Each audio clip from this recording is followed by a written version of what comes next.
Kumar educational trip में आप लोगों का स्वागत करता हूं। दोस्तों, आज हम लोग बात करने जा रहे हैं बौद्ध धर्म के ऊपर। लेकिन बौद्ध धर्म के ऊपर बात करने से पहले आपको कुछ जरूरी बातों को बता देना मैं आवश्यक समझता हूं।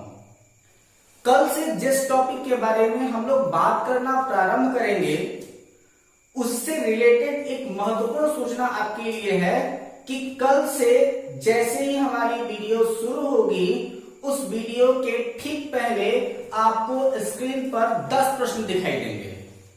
उन 10 प्रश्नों में से 5 प्रश्नों का उत्तर हमारे इसी वीडियो के कंटेंट में आपको छुपा हुआ मिलेगा और बाकी के जो 5 प्रश्न होंगे वह किसी एक वीडियो से होंगे जिसकी लिंक आपको डिस्क्रिप्शन बॉक्स में दे दी जाएगी। इन 10 प्रश्नों के सही उत्तर देने वाले किन्हीं भी 10 लोगों का नाम मैं अपने अगले वीडियो में बड़े आदर के साथ लेना पसंद करूंगा। इसलिए आप लोग प्रयास यह करें कि आप में से ज्यादा लोगों के 10 के 10 प्रश्न के उत्तर सही हो सके। तो आइए शुरू करते हैं। यह प्रक्रिया हम लोग शुरू करने वाले हैं अपने कल के वीडियो से। आज के लिए हम लोग सिर्फ और सिर्फ आपको इंफॉर्मेशन देनी थी।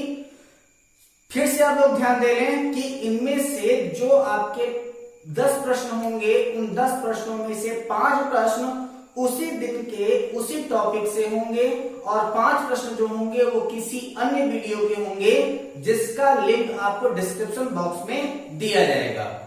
और इन्हीं 10 प्रश्नों का आपको सही उत्तर देना है। सबसे ज्यादा सही उत्तर देने वालों का नाम, जो 10 में 10 सही उत्तर देंगे उनका नाम मैं अपने इस चैनल पर वीडियो के स्टार्ट करने से पहले लेना पसंद करूंगा। आइए चलते हैं अपने वीडियो की ओर।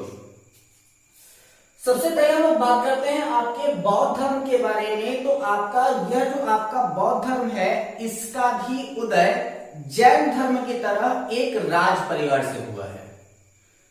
जो आपको पता है कि जो आपके महावीर जैन थे उनके महावीर जैन के बचपन का नाम वर्धमान था।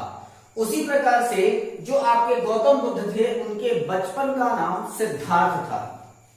ठीक है, ऐसा माना जाता है कि सिद्धार्थ जो थे वो बचपन से ही करुणा हृदय के थे, यानी कि इनका हृदय सबसे ज्यादा करुणा से भरा हुआ था। बचपन में ही इनकी माता जी का देहांत हो गया और इनके पिता ने इनकी मौसी प्रजापति गौतमी से विवाह किया जो उनकी विमाता हुई और जिन्होंने सिद्धार्थ का पालन पोषण किया। और इसके बाद कृष्ण जो आपका बौद्ध धर्म है इस बौद्ध धर्म को स्वीकार करने वाली प्रथम महिला भी इनकी विमाता यानी कि प्रजापति गौतमी ही हुई। तो आइए कुछ इंटरेस्टेड बातें जो आपकी प्रतियोगी परीक्षाओं की दृष्टि से पूछे जाते हैं इनके बारे में हम लोग डिटेल में जानते हैं। जब आप कक्षा 12 में पढ़ रहे थे तो कक्षा 12 में आपको एक कविता बताई गई थी द लाइट ऑफ एशिया, जिसको लिखा था एडविन अर्नॉल्ड ने। यह अब तक की सबसे बड़ी कविता मानी जाती है। सर एडविन अर्नॉल्ड की लिखी हुई उस कविता का आपका हिंदी रूपांतरण किया एशिया के प्रकाश के नाम से आचार्य रामचंद्र शुक्ल ने। उस कविता में आपको यह बताया गया कि किस प्रकार से महात्मा गौतम बुद्ध का जो जीवन था वह अपने राज परिवार से हट करके वह परिवर्तित हुआ सन्यास के मार्ग की ओर। ऐसा कहा जाता है कि महात्मा गौतम बुद्ध एक बार अपने रथ से घूमते हुए अपने राजभवन से अपने राज्य को देखने गए और उसके पहले महात्मा गौतम बुद्ध ने दुखों को नहीं देखा था। जब वहां पर वह घर से बाहर निकले, अपने राजमहल से बाहर निकले, तो उस समय उनका जो रथ चलाने वाला था उसका नाम था चन्ना। उन्होंने चन्ना से 4 प्रकार के प्रश्न पूछे। सबसे पहले उन्होंने एक बीमार आदमी को देखा, इसके पश्चात उन्होंने एक वृद्ध आदमी को देखा और इसके पश्चात उन्होंने एक मरे हुए आदमी को देखा। थोड़ी ही देर जब वो नगर से बाहर दूर गए तो उन्होंने एक वृक्ष के नीचे एक शांत अवस्था में साधु को देखा, जिसे देख करके वो बहुत ज्यादा प्रभावित हुए। और यह 4 प्रकार के प्रश्न जब उन्होंने चन्ना से पूछा तो उस समय उनको इस बात का एहसास हुआ कि यह संसार जो है वह दुखों से भरा हुआ है। इसके पश्चात जब वो अपने राजमहल में लौटे तो उस समय उनका मन अशांत था, और उनके मन के अशांत होने के ही समय में जो उनके पिता शुद्धोधन थे, उन्होंने रात्रि में 7 स्वप्न देखे। कई प्रकार के ज्योतिषों एवं पंडितों को बुला करके जब उन्होंने इस 7 स्वप्न के बारे में पूछा तो इस 7 स्वप्न का अर्थ यह निकला कि उनका पुत्र एक बहुत बड़ा महान सन्यासी होने वाला है, जिसमें सभी के सभी जितने भी पुराने धर्म हैं उन सभी पुराने धर्मों को मलिन करता हुआ यह एक नए धर्म की स्थापना करेगा। जिसको लेकर के शुद्धोधन बहुत ही ज्यादा चिंतित हो गए, लेकिन लगभग 29 वर्ष की अवस्था में गौतम बुद्ध ने अपने गृह का त्याग कर दिया। तो आइए इनके बारे में कुछ महत्वपूर्ण और रोचक चीजों के बारे में जानते हैं। तो सबसे पहले जो आपका बौद्ध धर्म है, इस बौद्ध धर्म के प्रवर्तक या फिर संस्थापक माने जाते हैं महात्मा गौतम बुद्ध, और भगवान विष्णु के 24 अवतारों में से भगवान गौतम बुद्ध का भी एक नाम लिया जाता है। भगवान गौतम बुद्ध का जन्म 563 ईसा पूर्व में बताया जाता है, और इनका जन्म स्थान आम्रकुंज यानी कि लुम्बिनी जो कपिलवस्तु के अंतर्गत पड़ता है, वर्तमान समय में इसका नाम रुक्मिणीदेवी है। ठीक है, वास्तविकता यह है कि राजमहल के रहने वाले राजकुमार का जन्म एक वन में हुआ था। ठीक है, तो यहां पर क्या होगा कि इनका जन्म स्थान है आम्रकुंज यानी कि लुम्बिनी के वन में कपिलवस्तु में, जिसको वर्तमान समय में रुक्मिणीदेवी के नाम से जाना जाता है।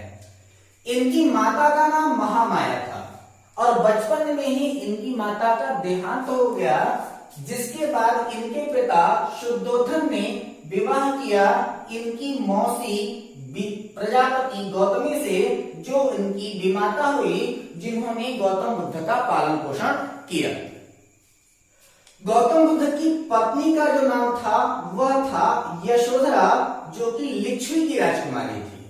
ठीक है, जो आपके महात्मा गौतम बुद्ध हैं, इनके बचपन का नाम सिद्धार्थ था और इनके पुत्र का नाम राहुल था।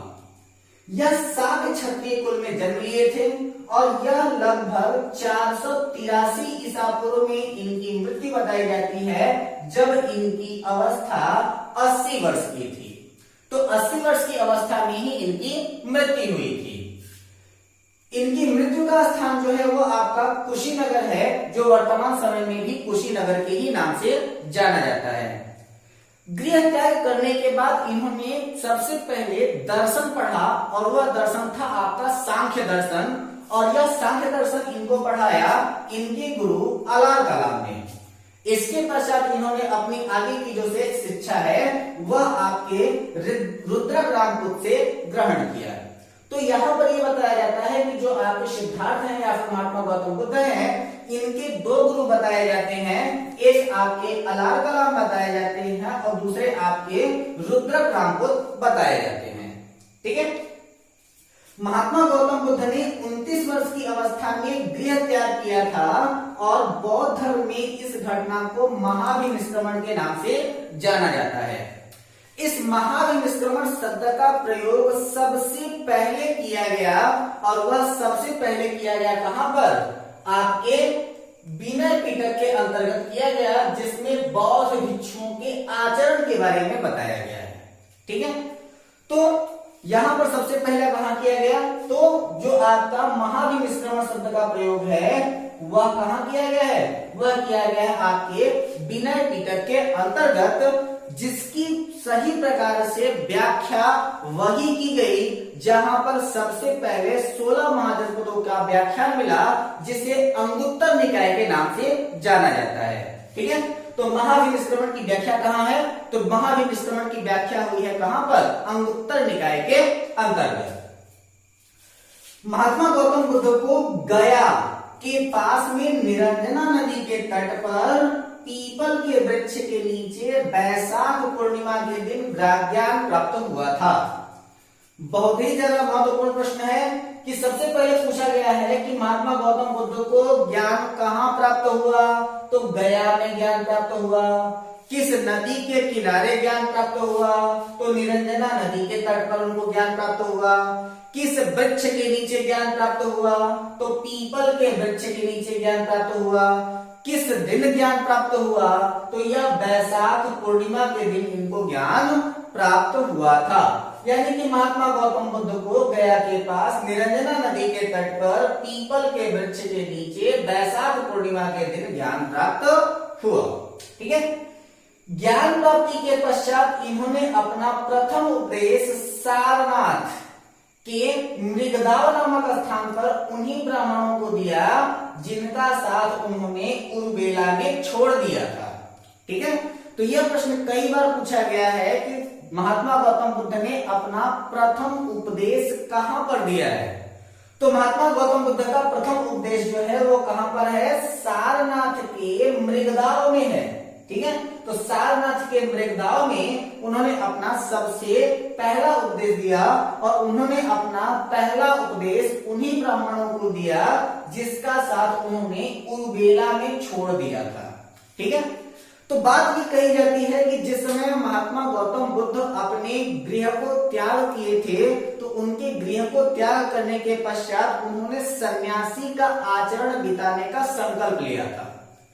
संकल्प की दीक्षा लेने के लिए वह 5 ब्राह्मणों से मिले और उन 5 ब्राह्मणों से मिलने के बाद उनके आचरण से वह सही प्रकार से संतुष्ट नहीं हुए और उनके आचरण से संतुष्ट न होने के कारण उरुवेला में उन्होंने उन 5 ब्राह्मणों का साथ छोड़ दिया और इसके पश्चात वह आगे बढ़ गए और उसके आगे बढ़ने के बाद 6 वर्ष की कठोर तपस्या, जिसको बिना अन्न जल की तपस्या भी कहते हैं, उस 6 वर्ष की कठोर तपस्या के पश्चात उन्हें निरंजना नदी के तट पर गया में ज्ञान की प्राप्ति हुई पीपल के वृक्ष के नीचे, जिसे बोधि वृक्ष के भी नाम से जाना जाता है।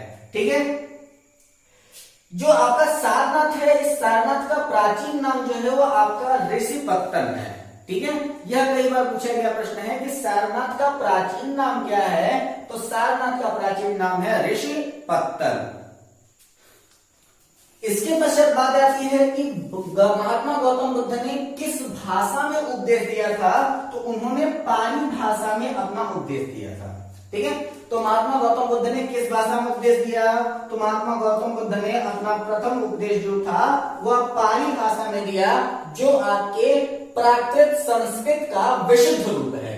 ठीक है। ये कहा जाता है कि पाली भाषा कौन सी भाषा है? तो वह आपके प्राकृत संस्कृत का विशुद्ध रूप मानी जाती है पाली भाषा। ठीक है। इसके बाद फिर क्या कहा गया कि इनके प्रथम उपदेश को धर्म चक्र प्रवर्तन के नाम से जाना जाता है। ठीक है। यह भी कई बार का पूछा गया प्रश्न है कि इनके प्रथम उपदेश को क्या कहते हैं? तो इनके प्रथम उपदेश को धर्म चक्र प्रवर्तन के नाम से जानते हैं। इनके प्रथम अनुयायी जो है वो 2 बंजारे थे। कौन थे? 2 बंजारे। टीसीएस की परीक्षा में पूछा गया प्रश्न है ये। उनका नाम क्या है? उनका नाम था तपस्यु एवं भल्लिक। ठीक है। तो इनके प्रथम अनुयायी जो है वो 2 बंजारे थे जिनका नाम है तपस्यु और भल्लिक। बौद्ध संघ में प्रवेश करने वाली प्रथम महिला इनकी खुद की विमाता, इनकी मौसी यानी कि प्रजापति गौतमी थी। तो बौद्ध संघ में प्रवेश करने वाली प्रथम महिला कौन थी? तो बौद्ध संघ में प्रवेश करने वाली प्रथम महिला जो है वो प्रजापति गौतमी है। और इनका जो प्रिय शिष्य था, उनका प्रिय शिष्य जो है वो आनंद और उपाली था। ठीक है। तो इनके प्रिय शिष्यों में किसका किसका नाम लिया जाता है? तो इनके प्रिय शिष्यों में आनंद और उपाली का नाम लिया जाता है। इसके पश्चात बात आती है कि बौद्ध धर्म का सबसे पवित्र ग्रंथ कौन सा है? तो बौद्ध धर्म का जो सबसे पवित्र ग्रंथ है उसका नाम है त्रिपिटक। ठीक है। तो बौद्ध धर्म का सबसे पवित्र ग्रंथ है त्रिपिटक, जिसको सुक्त पीटक, विनय पीटक और अभिधम्म पीटक कहा जाता है। जिनमें से जो आपका सुक्त पीटक है उसमें संघ के नियम यानी कि बौद्ध धर्म के नियम के बारे में बताया गया है। विनय पीटक में बौद्ध भिक्षुओं के आचरण के बारे में बताया गया है और अभिधम्म पीटक में बौद्ध दर्शन निहित है, यानी कि बौद्ध धर्म के अनुयायियों को क्या करना चाहिए और क्या नहीं करना चाहिए। जो आपका बौद्ध धर्म का सिद्धांत है वह आपके चतुर्थ सिद्धांत कहे जाते हैं, और वो है दुख, दुख समुदाय, दुख निरोध और दुख निरोध गामिनी प्रतिपदा। ठीक है, तो यह भी कई बार प्रश्न पूछा जाता है कि बौद्ध धर्म का सिद्धांत क्या है। ये खासकर आपकी पीसीएस में पूछा जाता है, रिटन एग्जाम में यानी कि मेंस एग्जाम में यह कई बार का पूछा गया प्रश्न है कि बौद्ध धर्म का सिद्धांत क्या है। तो वह सिद्धांत है आपके दुख, दुख समुदाय, दुख निरोध और दुख निरोध गामिनी प्रतिपदा। ठीक है, इसके पश्चात है कि अष्टांगिक मार्ग का अनुसरण करने पर दुख से नियंत्रण प्राप्त कर सकते हैं। ठीक है, तो अष्टांगिक मार्ग का अनुसरण करके दुख पर नियंत्रण प्राप्त कर सकते हैं। और यह ध्यान दीजिएगा कि जितने भी आपके अष्टांगिक मार्ग हैं उन सभी अष्टांगिक मार्ग के पहले सम्यक शब्द जुड़ा हुआ है। ठीक है, यानी कि अगर आपको ट्रिक भाषा में अगर देखनी हो, अगर समझना हो कि वह अष्टांगिक मार्ग कौन सा है, तो जिनके नाम के पहले सम्यक ना लगा हो वह आपके अष्टांगिक मार्ग के अंतर्गत नहीं आएंगे। ठीक है, तो वह आपके अष्टांगिक मार्ग कौन कौन से हैं? तो वह है आपका सम्यक दृष्टि, सम्यक संकल्प, सम्यक वाणी, सम्यक कर्मांत, सम्यक आजीव, सम्यक व्यायाम, सम्यक स्मृति और सम्यक समाधि। ठीक है, तो महात्मा गौतम बुद्ध ने 10 सील का अनुसरण करने को कहा था। अब ये बात क्या जाती है कि महात्मा गौतम बुद्ध ने 10 सील का अनुसरण करने को कहा था। अब इस 10 सील में बात यह जाती है कि आपने जब जैन धर्म पढ़ा था तो जैन धर्म में भी आपको 5 सील के बारे में बताया गया था। तो उस 5 सील के 4 सील भी इसमें निहित हैं। तो 4 आपके जैन धर्म वाले और 6 गौतम बुद्ध वाले, कुल मिलाकर के कितने हो जाते हैं? तो टोटल आपके हो जाते हैं 10। तो सबसे पहले जैन धर्म वाले से ही शुरुआत करते हैं। तो जैन धर्म में 5 कौन कौन से थे? सत्य, अहिंसा, अस्तेय, अपरिग्रह और ब्रह्मचर्य। यहाँ पर ब्रह्मचर्य को निकाल के बाहर किया है, यानी कि यहाँ पर जो आपके 10 सील हैं उसमें ब्रह्मचर्य नहीं बल्कि 4 हैं। कौन कौन से?